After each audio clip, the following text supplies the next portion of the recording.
Hello, this is David, and in this video I just wanted to share my reflections on my most recent weight loss campaign because it's gone surprisingly well for me, a lot better than I thought it would, and therefore I just wanted to share my results, how well I actually did, to give you a realistic idea of what sort of things are possible if you're looking to lose some weight as well as share how I managed to make that happen, because I went from a weekly average of 90.75 kilograms to 87.77 kilograms, demonstrating a loss of nearly 3 whole kilograms over the course of 8 weeks, which is a rate of 0.37 kilograms per week. Now, a couple of caveats to those results is that I was hoping to achieve 0.5 kilograms per week over that 8-week period. So I haven't quite achieved the level of weight loss that I was hoping to.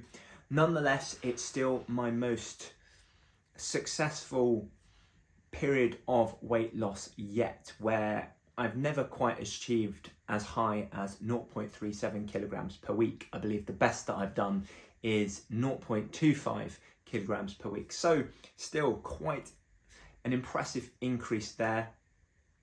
And second is that in week 7, my weight was actually lower than in week 8. However, I tried to go too long without taking a break because weight loss is quite stressful, both on the body and mentally. And as a result, you need to factor in periods of maintenance where you're not actually trying to lose weight, so that you can both mentally and physically recover before you can continue on with your weight loss journey, if it needs to be longer than 8 weeks or so, where I think as a recommendation I go for taking that rest week somewhere around 6 to 8 weeks, but I should try to go an extra week into that because I have a swimming competition coming up in 1 week time, and therefore wanted to be rested and well fueled for that, and therefore try to squeeze out an extra week where I don't think it was necessarily good for me to do so. I ended up maintaining my weight anyway and not continuing that weight loss, and made me tired, and my body just said naturally, okay, we actually need a break from weight loss this week because I'm just getting mentally and physically drained. So just a couple of caveats there. The reason as to why I've been undertaking this weight loss period is to, for aesthetic reasons, to reduce my body fat and look a little bit nicer, as is the case with quite a lot of people wanting to lose weight. But the second factor is to improve my swimming. Now, for swimming, losing weight probably doesn't play as big of a role as it does for on land activities such as running or cycling, where you're counteracting gravity a lot more, and therefore weight plays a lot more of an equation, plays a lot more into the equation rather, when it comes to those sports. However, the key point where weight comes into play for swimming is on the dive, where naturally you've got to throw yourself off of the blocks and you want to get as much distance through the air as possible, or distance laterally through the air as possible, because flying through air is a lot easier. You experience a lot less resistance than going through water, and as a result, going as far as you can off of the dive is naturally going to reduce your swim times, where when you throw yourself off the blocks, you're counteracting gravity, and therefore in losing weight, it means that you can travel further off of the blocks for your given level of strength. Hence the reason why I wanted to lose weight in the first place. And naturally, I still wish to continue with it beyond this 8-week period. However, I just wanted to do this check-in because things, as I say, have gone well, and just wanted to share my reflections on it. So I've already stated that I was looking to lose 0.5 kilogram a week and managed to achieve 0.37 kilograms a week. If I took my week 7 results, it would have been 0.4 kilograms a week, but as I said, I got a little bit tired and just mentally couldn't go that extra week that I wanted to hold on before having a rest week in the build up to my next swimming competition, and as a result ended up maintaining my weight across that 8th week, essentially being forced into that period of maintenance over the course of that week. However, moving now actually on to how I managed to achieve some of that success, because that's probably where the gold lies and the things that you're actually wanting to understand. In this period, I relied less on exercise and focused more upon controlling my nutrition. And the reason I did this way, as opposed to where in the past I've tried to absolutely build up massive calorie deficits using exercise, is firstly for time efficiency. Doing a whole lot of exercise is quite time inefficient. Trying to build up calorie deficits through exercise is very time inefficient. And now that I've become a father and have a child to look after, I don't have as much time to go out and exercise as I want to, and therefore that option of trying to build things up through exercise is a lot more difficult for me, and to a certain extent unrealistic, because I can't devote as much time as I have done in the past to going out and doing exercise, and therefore that sort of forced me down the route of nutrition control.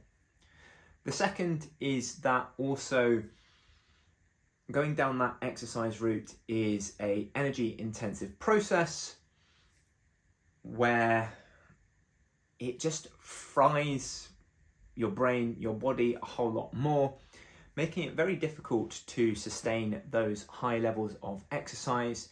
And to some extent, it also works against you because you've tired yourself out so much through that exercise, you start craving a lot more unhealthy things. So is it actually worth doing that greater exercise when you can just feel a bit more well rested and not feel the need to have those high calorie treats that you would have craved had you done that extra exercise, which you don't actually crave when you don't?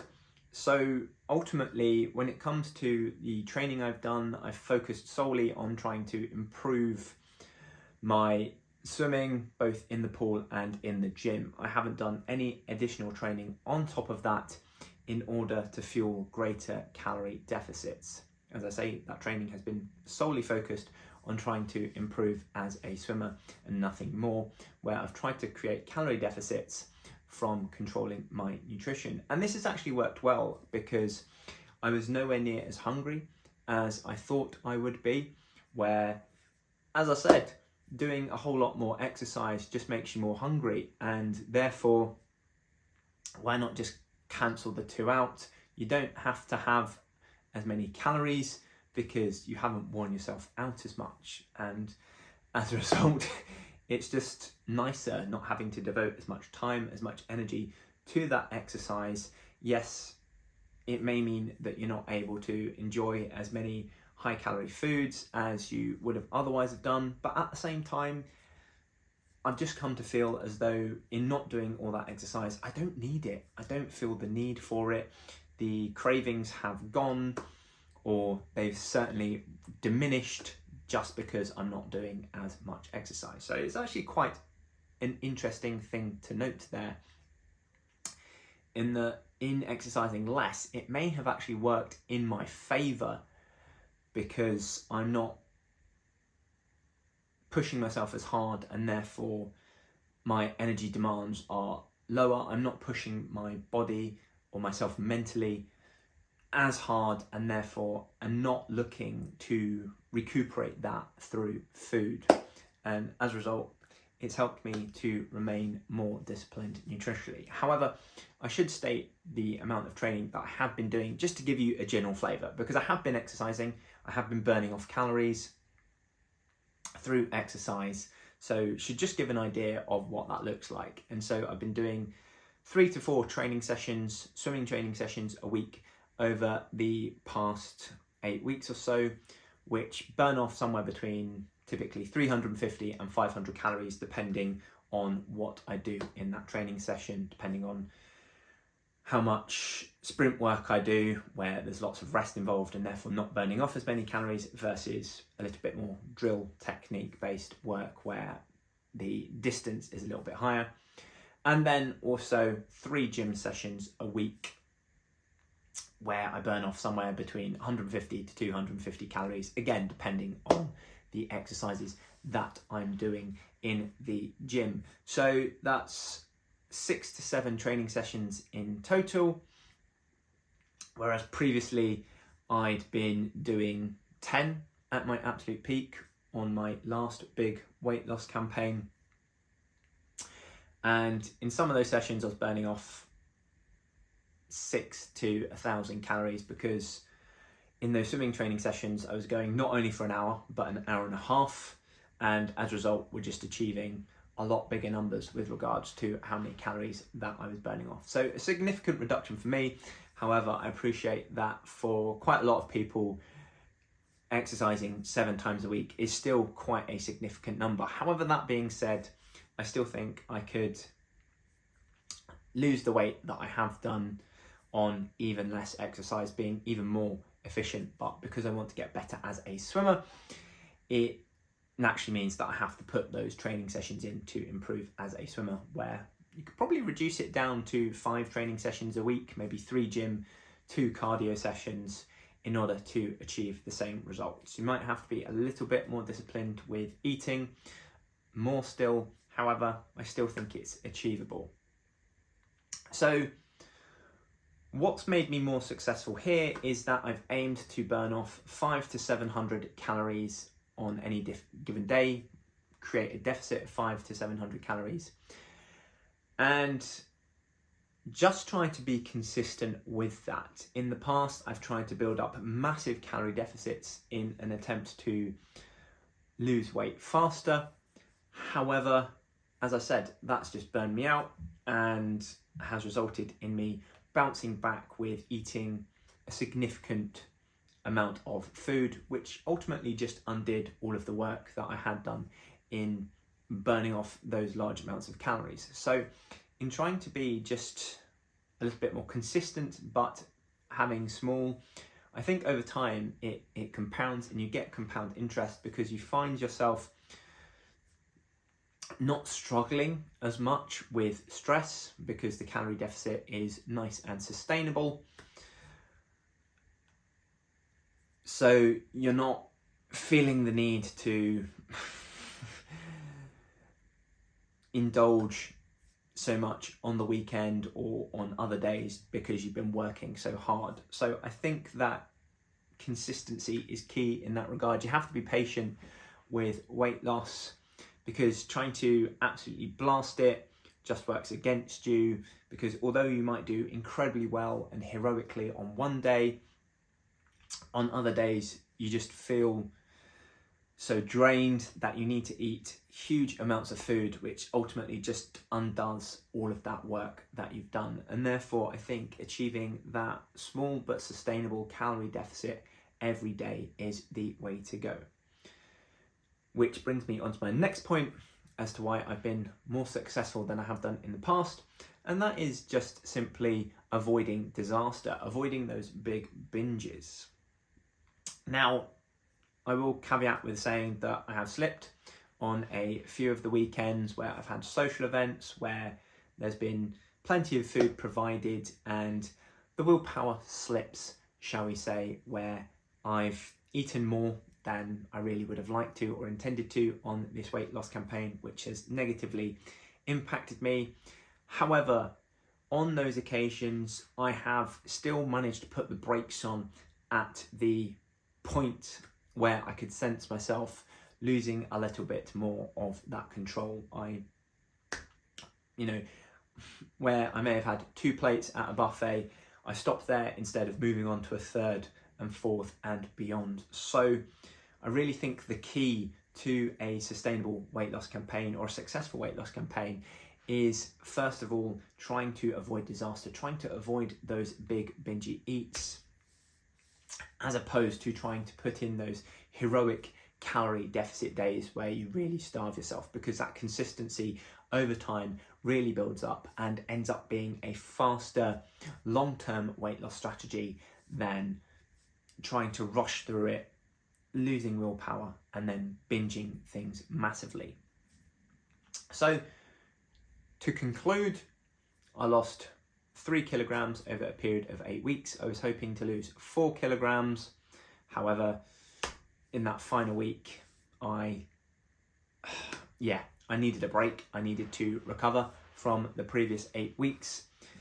Similarly, I had a few occasions where I went a little bit overboard and ate more than I would have liked to, which stalled my progress somewhat. However, despite that, I managed to carry on beyond that and create a calorie deficit over the long term. Reasons for that success was not relying so much on exercise, but more on nutrition control, eating meats and for protein, and fruits and vegetables for other nutritions as a priority. Getting a little bit of fat in the diet here and there for nutrition purposes, but trying to control the carbohydrate intake, because that is where you can really build up calories quickly, because the body just craves it so much. So focusing on those primarily, but also adding in those starchy carbohydrates where appropriate after a long, hard swimming training session where I do actually need the carbohydrates to recover for the next training session, but not so much that it does on my progress. Finally, as well, it's about compounding those small calorie deficits over a number of days, as opposed to being massively heroic on one day and then losing your willpower or allowing yourself cheat days on the next. It's a long, smooth, steady race is weight loss, and you need to treat it as such, because trying to avoid that, in my previous experience, doesn't work well. So, as I said, controlling your nutrition works a lot more than trying to burn things off through exercise, which is both time consuming and energy consuming. Focusing on protein and veggies, and just trying to get those small daily calorie deficits in the bag as opposed to trying to go for all-out heroic efforts on day one, which end up exhausting you on the next. So those are my 3 key points as to why I've been so successful with this weight loss campaign, and fingers crossed I managed to take on board those lessons a little bit more over the following 8 weeks after my next swimming competition, and improve on that 0.37 kilograms per week. So successful period so far. Looking to take on board those lessons, avoid disaster even more, where there's lots of food provided, just eat what I need, eat the key things, and go from there. That is it for today's video, and if you've enjoyed it, please give it a like. Remember to follow and subscribe for more swimming content, and to swim faster on limited training time, head on over to westcough.com. Otherwise, see you in the next video.